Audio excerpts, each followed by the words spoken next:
Més endavant, la mare hi va afegir, en aquest repertori de melodies, hi va afegir altres tonades, però aquest cop amb lletres.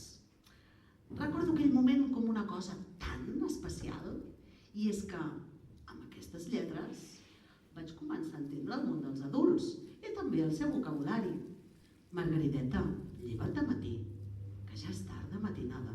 Margarideta, lleva't de matí, seguit, vés-te a vestir. Prou em llevaria jo si algú em portava sabates. Prou que em llevaria jo si sabates no en tinc, no?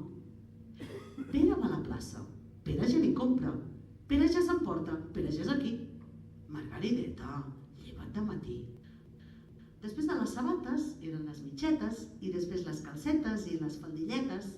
I aquesta era la cançó que cantàvem per conèixer el nom de les peces de roba que ens vestíem.